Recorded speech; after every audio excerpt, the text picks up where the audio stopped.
Welcome to the Marketing Stir podcast by Stirista, probably the most entertaining marketing podcast you're gonna put in your ear. I'm Vin, the associate producer here at Stirista. The goal of this podcast is to chat with industry leaders and get their take on the current challenges of the market. And we'll have a little fun along the way. In today's episode, Vincent and Ajay chat with Julie Roehm, the CMO at Party City. She explains how customer journey mapping helps determine the customer experience from start to finish. AJ can't spell Vincent's name, and Vincent suggests a game of beer pong. Give it a listen. Ladies and gentlemen, welcome to another episode of Stirista's The Marketing Stir. I am your host, Vincent Petrofessa, the Vice President of B2B Products here at Stirista. Ladies and gentlemen, it's so good to be back here. I felt like I haven't recorded an episode in a while, but we're back. Ladies and gentlemen, let's take a pause for a moment. Stirista, this is the only time I'll talk about the company. What do? We are a marketing technology company. We own our own business-to-business data sets, our own business-to-consumer. We help customers utilize that data to get new customers, to enrich their current database. I think a lot of databases are fragmented. We own our own DSP. We can execute media for you, OTT, connected TV. Email me at vincent@stirista.com. It's a short email address. I'm the only one at the company who doesn't even use my last name because it's long, as you know. Ladies and gentlemen, I'm so glad to be back, and I'm so glad that this gentleman is back with us. My CEO, my commander-in-chief at Stirista, my co-host, Mr. AJ Gupta. What's up, AJ? Hey, Vincent. Yeah, I remember I tried to spell your name and I decided I would just tell our IT guy to make your email Vincent. So I if I can't spell it, then I can't expect others to do it, you know? I know, yeah, something important will get missed. You know who does know how to spell my last name, though? My 4-year-old. It took me till I was like in first grade to learn how to spell my last name. This little kid, he spells it. He loves it. But I'm like, all right, awesome. Well, I guess the only thing he got lucky with was that he doesn't have a hyphenated name with your wife's name added afterward. I know, that would be long. Yeah, good luck filling out a Scantron, for those of you who remember what a Scantron is on the tests. But anyway, people probably don't even use those anymore. It's probably all on a computer now, but it is good. How are you feeling, AJ? How is that solid gold wrist? So good news is my wrist is actually feeling much better. I played 2 matches this month. All right. And they've gone well. The bad news is I also got a MRI of my knee, also a tennis-related injury. So it looks like I will unfortunately need to get my MCL fixed at some point. What is happening? At what point do you say, look, I'm not Andre Agassi, I'm not Sampras? Like, what point? Yeah, I have started looking into pickleball leagues. So that's right. Or beer. There's always beer pong. That's similar, right? You can do that. Beer pong. Yeah, I don't know. I'm better with something that I have a racket in my hands with. Yeah, well, the traditional beer pong, has a racket. So let's see. Huh. But yeah, that's something we can go down that path. I feel good. I'm looking forward. I'm going to see some of you guys in a couple of weeks there. That should be fun. New York City slowly opening up again here. December was pretty bad.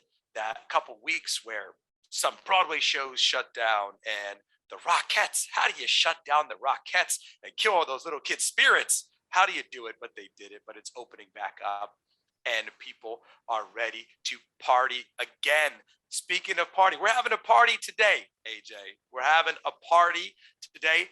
Let's call this our Super Bowl issue. I was going to say issue like we're a publication. Our Super Bowl episode. Maybe the Marketing Stir, the publication, comes out next. But this is our Super Bowl episode because it's right before the Super Bowl. It's going to air after the Super Bowl. So let's see. We will check in with this guest again. Hopefully it's good news because you'll be able to see from her background in a moment. But when I say party, what comes to my head is Party City. Everyone knows Party City. This is one of those podcasts where we don't have to explain what the company does. Sometimes we do, and we want you to know and learn about new companies. But if you don't know Party City, you've never been to a party before, and we got to get you out more. But ladies and gentlemen, please, a warm marketing stir welcome to the Chief Marketing Officer and Chief Experience Officer at Party City, Julie Roehm. What's going on, Julie? Hey, thanks for having me. So I say party, you say City. I say party, you say City. party. City. I love Party. All right, there you go. Now you go. Boom. I love it. I love it. And we love having you on the podcast, Julie. You and I got to meet and to chat a month or so ago. And take a look at Julie's background. For those of you who are not listening to us on multiple platforms, including directly right from our website, thank you to all of our listeners. We love you. Keep those positive comments coming in. Keep coming up to me at conferences and telling me how much you love the podcast or don't like it. I can handle that as well. But Julie has a background up. It is of the Cincinnati Bengals. She is a huge Cincinnati Bengals fan. So we hope that this will air and there'll be good news for those Cincinnati Bengal fans. I hope how long have you been a fan? Tell me about what's the significance? Did you grow up in Cincinnati? I went to high school in Cincinnati, so we moved a lot growing up. But I spent all 4 of my high school years in Cincinnati, and so when I was there in Cincinnati my freshman year, so I graduated high school. I'll go, it's all public anyway. I graduated high school in '88, and they went to the Super Bowl in '89. So my freshman year in college, they went, and it was crazy Bengals fever in Cincinnati. It's when Who to Pull beer is a big beer that's manufactured in Cincinnati, and the Who Day, they rebranded it Who Day beer. So that was, is that where that came from? I don't know. Honestly, I don't know exactly where the Who Day came from. And I know that in New Orleans, the Saints, which is another favorite team of mine because of Drew Brees, because I went to Purdue and Drew Brees. So these are my affiliations, but they have Who Dat. And so they're always between the two, they always claim that one stole it from the other. I don't know that there's anybody for sure who knows where it came from, but the Who Day, it was like Who to Pull, Who Day beer, and then it was the Who Day chant, Who Day, think they're gonna beat them Bengals when they play in the jungle. I say nobody. So anyway, it was a big deal, and Icky Woods and the Icky Shuffle. So Shuffle, yeah. It's like for me, it felt as close to like the 1985 Bears as you're gonna get, where it was there was the dance and it was all theatrics, and this was sort of the next closest thing, and it was really fun to be a part of. It was a very sad last minute loss. The 49ers and Jerry Rice catching that ball in the very last minute. It was a heartbreaker. And so, here we are 34, 33 long years later. It has been some long years for the Cincinnati Bengals. It has, but the New York Giants are experiencing that now. So all right, but whatever. I know. Most people's we have reason 4 championships. I shouldn't complain. I know. Yeah. Eli took it twice. I mean, come on. Yeah. There's many people listening to this who won't even know, weren't alive when the Bengals went to the Super Bowl. So they were alive when the Giants were. Yes. But I'm kidding. But you have such an amazing future ahead of you as far as the Cincinnati Bengals. So whatever happens when this episode airs, regardless, those Bengals have a great future. But Julie, I want to get right into it because we're talking about Super Bowl, but there's so many questions I have about Party City, and especially these last few years. But before we get into that, I love your title of Chief Experience Officer, because you heard it at other companies, but I think it means a lot more at a company like Party City. So can you talk about your role at Party City as Chief Marketing Officer and Chief Experience Officer, some of your day-to-day responsibilities, what you're doing there? And then my second question is, how did you get into marketing? Yes. Okay. So, look, being the Chief Marketing and Experience Officer at Party City is, it's a bit of a dream job because, I always say to people, I've worked in the marketing digital industry for, a few decades now. And, it's the first company I've gone to where I feel like the mission, the purpose of the company actually is something that is really profound and and important for people's lives. It isn't, I've learned from auto, cars are important to people, there's an emotional attachment, but, I've worked in all kinds of companies, I've worked in technology companies, but there's a difference here because our mission is, if for those of you who are visually watching this, is my corner here says, make joy easy. That is our mission as a company. And we take that really seriously. And people might say, okay, it's a party goods store, making joy easy, whatever they're talking about a marketing spin or a marketing stir, like that's, but the truth is, if you think about why people come to us, they're celebrating something that's really important to them, very likely, whether it's a birthday, an anniversary, a baby shower, whatever it might be. It could even be just having people over.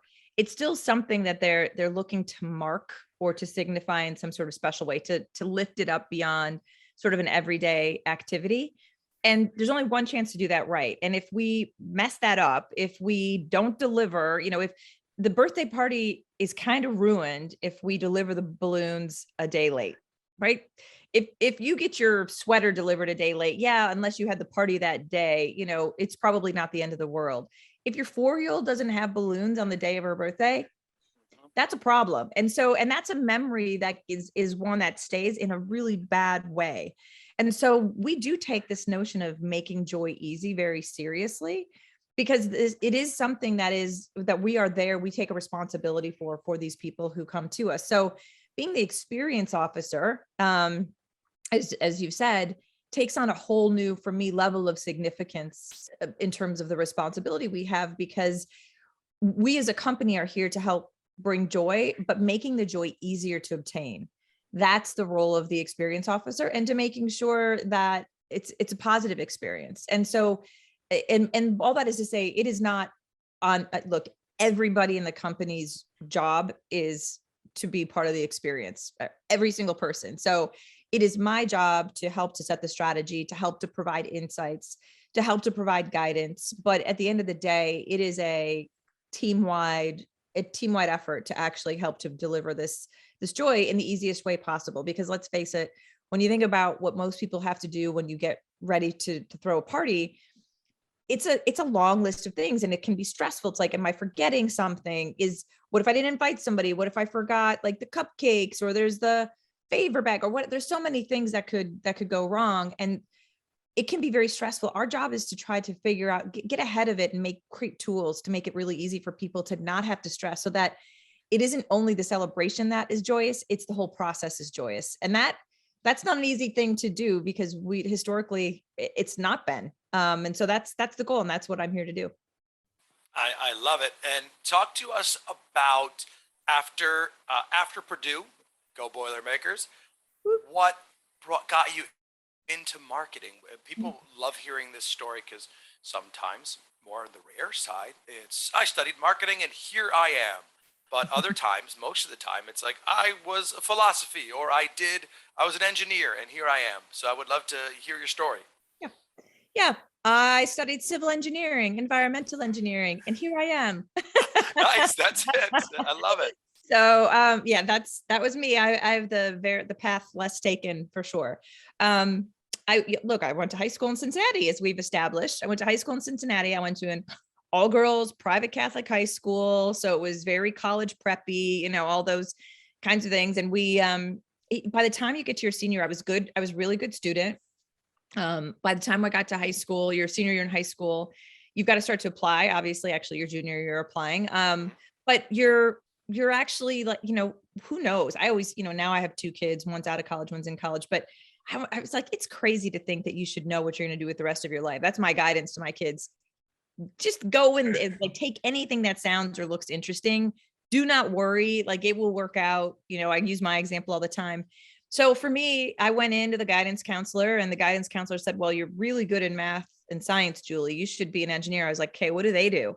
Well, they can do all kinds of things. I was like, well, do they make a lot of money? Because really, I was a child of the 80s. So of the child of the 80s, it was all, Reaganism and materialism. Yeah, the Wall Street movie. Wall Street movie. Yeah, there it was. That was the world we lived. Big hair, that was excess was in. And so, I was like, well, I got to make money. So I applied to the top 5 engineering programs in the country, and I got into Purdue. I got there, and then they said, okay, freshman year, everybody kind of takes the same weed out courses, one of those where you sit in an auditorium of 1,000 people and look right and look left. And at the end of the year, only one of you is going to be here. And okay. It was one of those, it was a traditional kind of engineering program. And, but by the end of your freshman year, you have to choose a discipline. You have to choose a major of engineering. And I still had no idea. It was like, I don't think I want to be an electrical engineer. I don't know if I want to be mechanical or industrial or chemical or aeronautical. There were all these to choose from. I was like, I don't know. And so I found that civil engineering had 8 disciplines within it. And so I could choose civil engineering and still have a broad choice and not have to really have it all figured out right away. So I chose it, and I ended up with a major in structural and environmental engineering, both. Actually, I majored in environmental engineering and a minor in structural engineering. My dad always said, honey, if you build a bridge, let me know. I'm going to take the boat. It's really a lot of encouragement. But actually, I did really well in school there as well. And I was a co-op every other semester. I was part of the co-op program working for Bristol Myers Squibb, and I had multiple different engineering departments there. And I was good at it, but I was I was kind of bored with it, and not because it was easy by any measure, but I wasn't into it. Like, when you love something and it gets you going, and sometimes it's like, it feels like a job.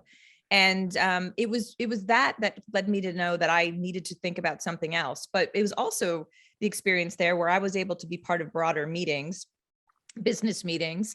And I thought, I really like being part of those meetings. I liked hearing about the strategy behind why we were changing the packaging on the baby formula bottles. And I like to hear about what was the customer saying? And so I thought, you know what, I'm going to go to business school instead of trying to be an engineer. So I applied to 3 of the top 5 business schools, and I got into the University of Chicago right out of undergrad. And, my 2 years it was like equivalent of like 2 years of work experience when I was co-oping. So that kind of was my parlay to get me in right out of undergrad. And I went to Chicago, which, for those people who know about the Booth School of Management, A, it's a really hard school. B, they're super quant jocks, right? Big finance guys. There's all those investment bankers, they all own their own private islands. And I was super excited about that. So I was like, I'm going to go and be a finance major, and I'm going to own my own private island by the time I'm 32.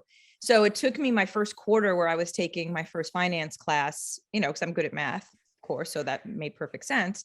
Where, we were talking about the stock market and stock market theory. And I thought, this is crazy theory. I'm used to formulas. Your formula's off, the bridge falls. Like, that's like, what are you talking about? You're like, everybody's money is based on this theory. This is insane. So I immediately wanted out of that, and started to take strategy classes and negotiations classes and a few marketing classes. And I ended up graduating with 3 majors, if you will. And it was in, strategy, negotiations, and marketing. And spent my whole second year, as most people do, interviewing for a full-time job, and had a few offers, was really lucky to have a few offers. And I ended up choosing Ford Motor Company because it kind of leaned into the things that I knew I was good at, which were sort of engineering-based, analytical. I wasn't afraid of those kinds of conversations and having to talk to other engineers. But it was also a big global company with lots to offer, from all kinds of quote unquote marketing, from, product planning to setting up markets, to selling cars, to brand management, the whole thing. And so I was really excited about it because I thought I could spend a career.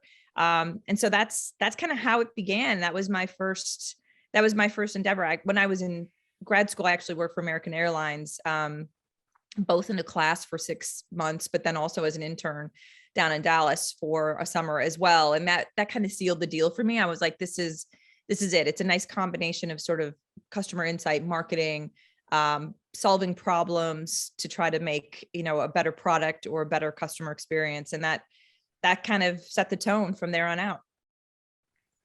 I can relate, Julie. I think if I had stayed in college one more year, I would have had 4 majors. And yeah. But I guess I never quite figured out what I was going to do, so I became a CEO. So. Well, that's not too bad. What was your major? So I ended up majoring in finance, English, and I had a minor in math. So those are really good for a CEO, right? It's important to understand business and math if you're going to run a company. So Right. Yeah. So I guess it's all come together. yeah, it has come together. But at the time, my parents were very concerned that I'll be unemployed. So, Yeah. Yeah. so My parents were never afraid because clearly I was very motivated to make money. So I was going to find a way, some way. Obviously, it was such a big deal then. Now right. we talk about what is success, and I give presentations on it all the time. Success used to be so clearly defined by title and monetary gain, Right. and I'm really grateful that the world has sort of evolved and matured, because it's a bad message to give, and I think it really takes people down I think it can be a very unhappy, misguided path. And Yep. having two, young men now who are my children, it's something that I'm very cognizant of, is, this money's money, but money doesn't buy happiness. It does make things easier sometimes, but you got to love what you do every day. And if it's not the highest paying job, that's okay. Believe me, you're going to live a healthier, wealthier life in terms of who you are. So Right. Completely agree. So Julie, to turn the focus on Party City and the marketing that you're doing right now, what are some of the channels that are effective today? What's working for you? so a little bit of a history on Party City, just to set the tone for some of your listeners who may not know. So Party City actually started off, well, look, Party City started as people think about it, as a retail outlet. But a couple decades before that, a company called Amscan, who manufactures party goods, decided that, what they needed to do was buy their biggest customer. And so Amscan, about 30 years ago, bought Party City. And so it was this vertically integrated entity. And as a result, that is how we have grown so quickly. Also, as a result, it's why the format that you probably have most gotten to know Party City for over the years, which I call it the stack it high and watch it fly methodology, the big racks, the sort of the Costco kind of theme, which is, Sure. kind of a warehouse big, but of party goods. We was created that way because we obviously had a big manufacturing arm. So we manufactured everything so we could put a lot of stuff. And I think the thinking for a lot of retailers, by the way, is more, right? You wanted it to be a one-stop shop. So the more you had, the more likely it was that people could come and get everything they needed in one stop. I think, as we all know, the experience of retail, of being in a store, has shifted dramatically as well. And sometimes more is not more. It's just overwhelming. I liken it to the Cheesecake Factory. It's a rare company that can have that many pages of of choices and still be successful. Okay, it can be overwhelming at times. And I think for us, in particular, and what we do and kind of our customer, what we're trying to get done, it's a bit overwhelming. And so knowing that we manufacture 80% of what we sell and 40 to 50% of what you might buy in other party aisles and other retail stores is probably, made or sourced by us in some way. It gave us an opportunity to really think differently about who we wanted to be go forward. So the board brought in a new CEO in August of 19. So Brad Weston, who's our CEO, and he had a new vision, and one that was very much aligned with what I just said, which is to really vertically integrate the company in practice and not just on paper. So, it's one thing to say we manufacture everything and we're just going to ship everything to the store, and then the retail store is responsible for just, stocking it and selling it. It's something else to say, how do we think about this holistically? How do we really think about this practical integration in a way that's going to unlock all the potential that exists? So that was his number one vision. His number two vision is a bit more of where I come in. And that is that he saw us as having the opportunity to not just be the seller of party products, but the provider of the entire party experience. And so what that means is, when you think about coming in the old format, 2 years ago. By the way, the entire executive team is largely brand new, because we all came in with again, it's a different vision, so different skill set needed. The opportunity for us is to think end to end. So when you start to think that conversation we were having about the importance of the birthday party and the stressful process that it can be, where do you start? Sometimes, look, if it's a birthday on the calendar, you're probably starting, at some point, because the dates on a calendar. In other cases, it could be that you wanted to have, you get inspired to have a backyard barbecue for the summer because you've been on Pinterest and you saw some great some picture that you pinned. Okay, great. That's your inspiration set. Then you go all the way through to like, what do I want it to look like? What would I want it to be? When would I want it to be? What do I all need there? And that includes not just the things that you traditionally think about with Party City selling. So balloons and tableware and favors and backdrops and candy and that kind of thing. But it's also things like, what about the invitation? What about food? What about maybe a bartender? What about music? What if there's kids and we need like a bouncy castle? Maybe I don't want to clean up at the end. Maybe I need somebody to help clean up, because that's the sign of a good party to me, is when I don't actually have to clean up after my own party. What about the posting afterwards? How am I going to share my experience with everybody to show what a great time we all had and the camaraderie we shared? That is the entire, when we think about the experience, that's the experience. And obviously within there, you can hear that we traditionally as Party City have only delivered part of that.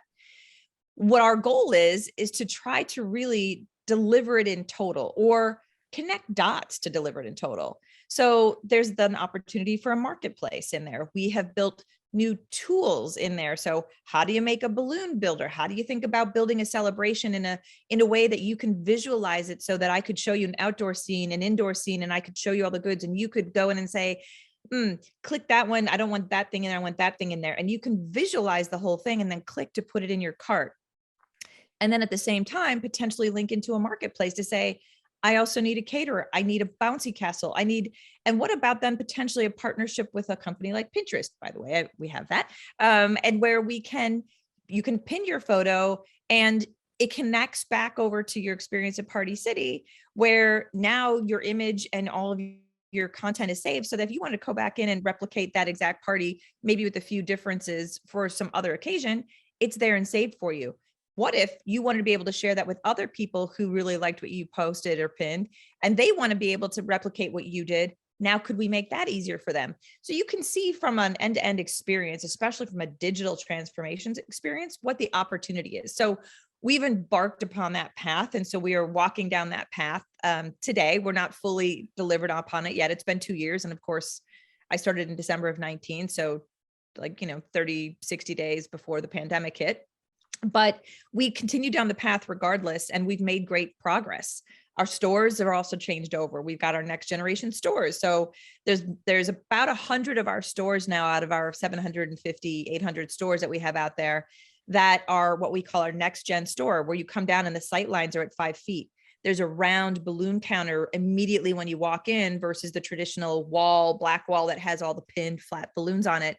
Now it's a very dynamic entrance, and on the left hand side you've got all the birthday goods all together, so you don't have to crisscross the store to put your entire birthday solution together. It's these kinds of things that we liken to easy.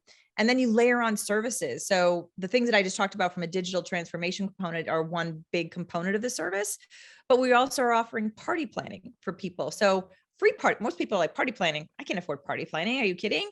Well, no, we're offering it for free. So we've got consultations on chat, in person. You can schedule with a party planner and they can help hear what your vision is and help you put it together. And then, you can hire our party planners if you want them actually to come to your residence or your location and actually set it up in a traditional party planning format. But most people don't need that. They just need some help because they don't have what I like to call the Martha Stewart brain.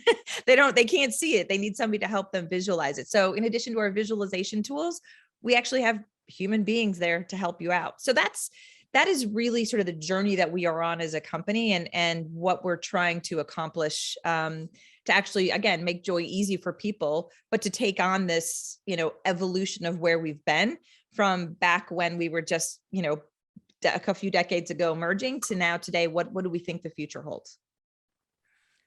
Julie, so in terms of kind of the outbound marketing, obviously you guys have such a great brand name. that it probably lends itself to people coming in when a store opens.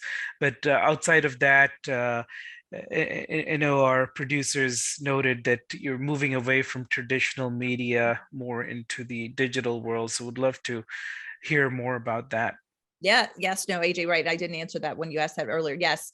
I get very excited about our story, as you can tell. The digital, so we historically had a very traditional mix of media. So yes, there was TV, there was radio. Part of what the customer experience officer and our team does is to use customer journey mapping as a way to try to decipher how best to, again, make the customer experience as easy as possible. So that was one of the very first things we did within 60 days of me getting here. We mapped out a couple of customer journeys. We mapped out a birthday journey. We mapped out a Halloween journey. We saw where all the friction points were out. This is what led us down the path to kind of a new website and all the digital tools I talked about. It also led us into the mindset of how she shops, how she gets inspired, how she then acts upon that inspiration, and all through that, the digital was the thread. And so when you think about, when you've got, unfortunately, we don't have, unlimited dollars. So you've got a finite set of dollars that we need to use most efficiently. We have some of the highest aided and unaided awareness of any company in the celebrations category. Amazon, I think we're neck and neck with them. I mean, so we're up there with some really good company in the celebrations category. So when you have a high aided and unaided awareness, my goal isn't to necessarily drive that. My goal is to drive consideration. I need to get more people to get from that knowing what we do or having think that they know what we do and bring them in a little bit closer to get them into that consideration phase. And then hopefully into actually that looking and that buying and that conversion phase. The best way that we know how to do that from all the data we've looked at, from that customer journey mapping, from looking at how she shops, is to move fully to a digital media model. So we've taken out all the traditional mediums because, again, where we sit in terms of what we need to do to move customers into our ecosystem is not a big bang awareness campaign, which TV is very good for.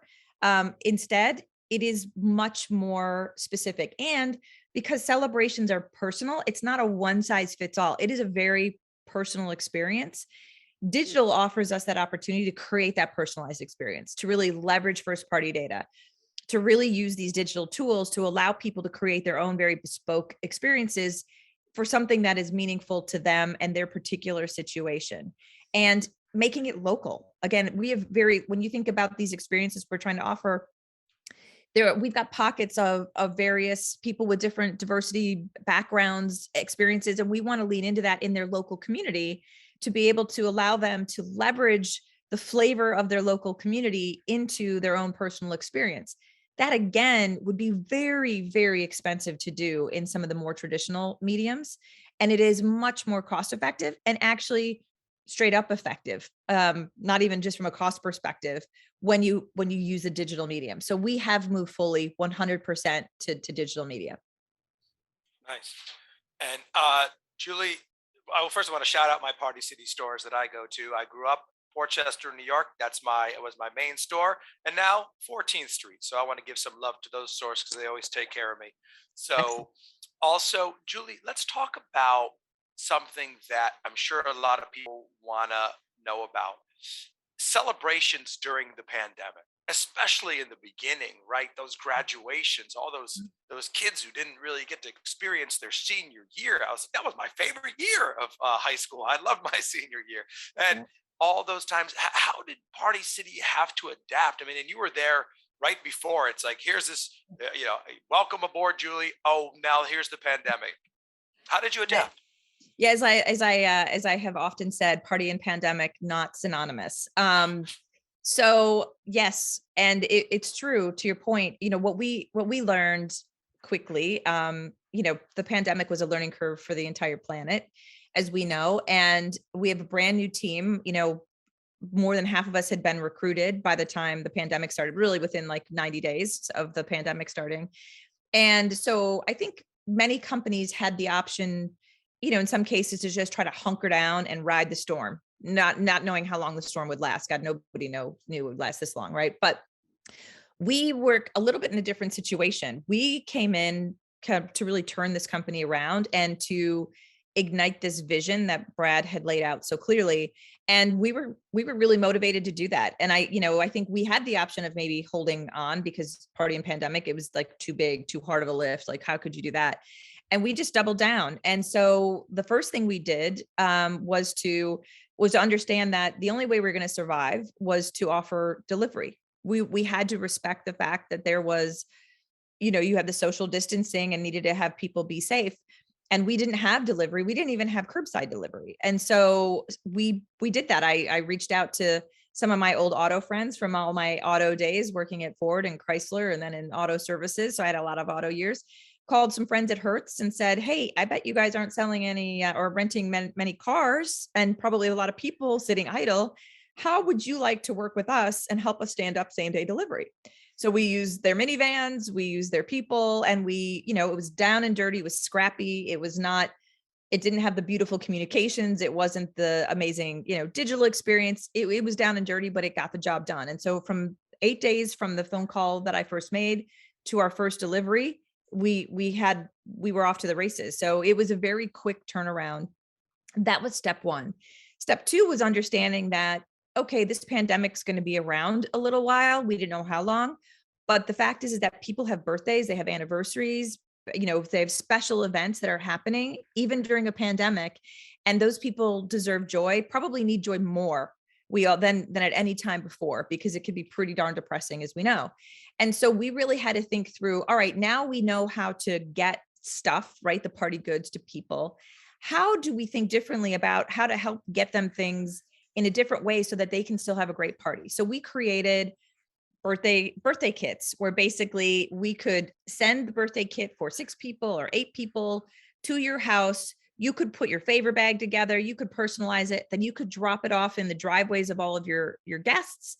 They could come get it. We created birthday itineraries, free downloadable itineraries, free virtual games that you could play with people like in a Zoom setting like this, so that when they picked up their bag, everybody got on, they could have all their wearables on, they could have their bag of candy and their treats and their favors, and they could interact with one another in a party, kind of virtual party format. And so we really reinvented those kinds of things. We did the same thing for summer camps.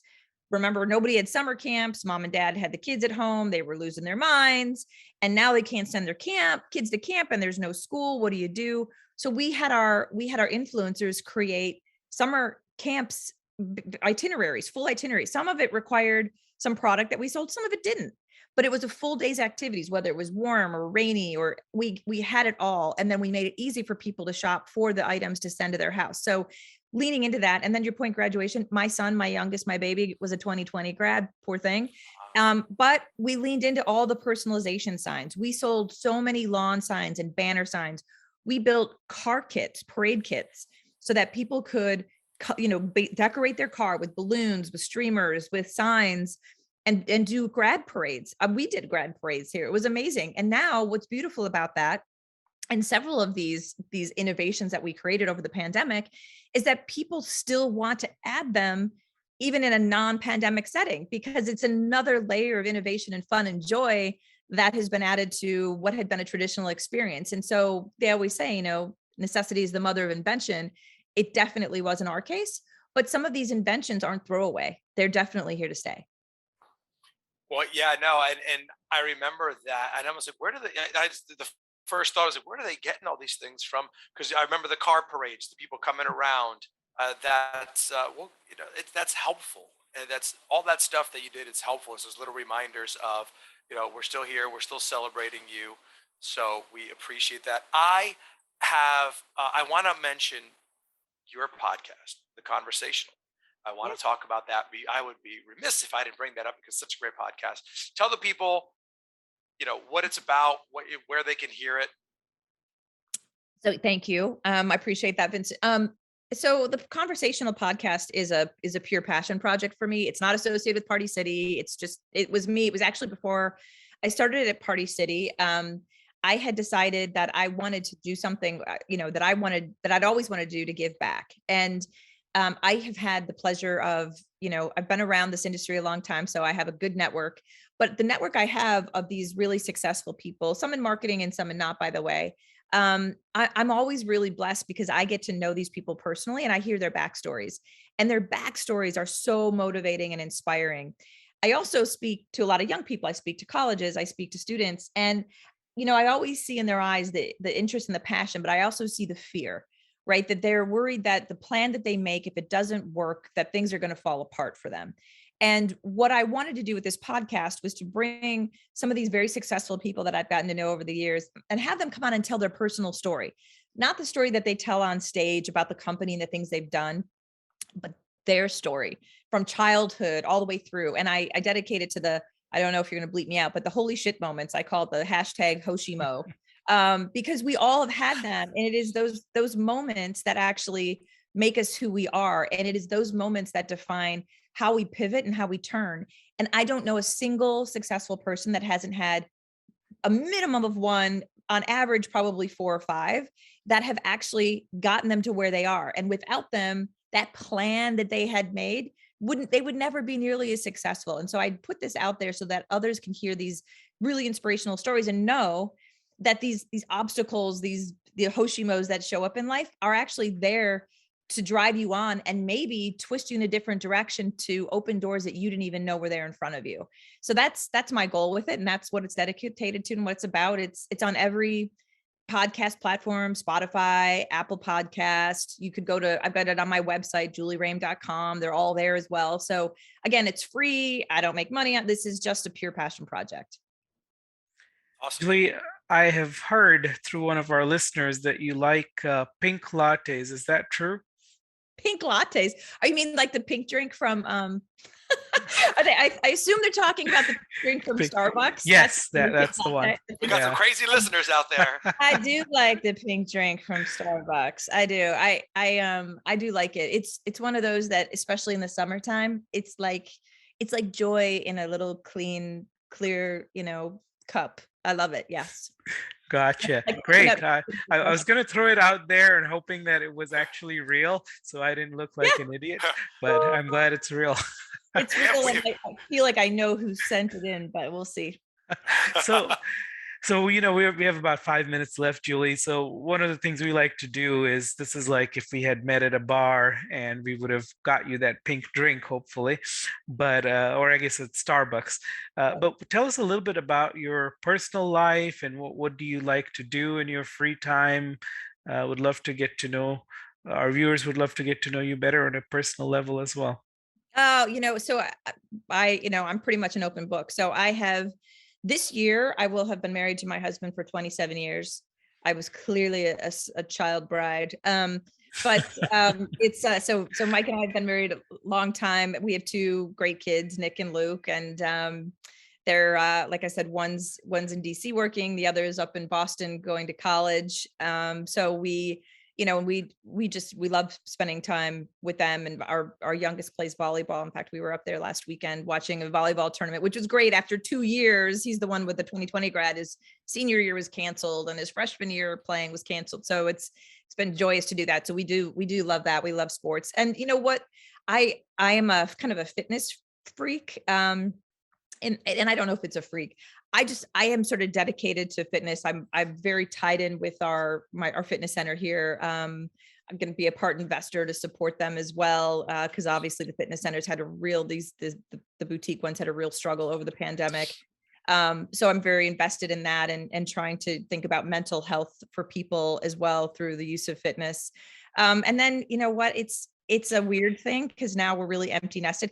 We've sort of, like my youngest is a sophomore, so we've sort of been empty nested for 2 years. But as we know, the empty nest sort of got full real quick during the pandemic. They all came back, and so now we're actually kind of experiencing the empty nest a little bit. So we haven't fully taken advantage, but we love to travel, and with a hybrid work experience, to be able to go and to travel some and maybe work remotely from some much warmer place than what the Northeast is in the winter is sort of is an interesting idea too, close to family. So, it's not any sort of crazy exotic lifestyle, but it's fun right now because it's very much a transitional time in our lives.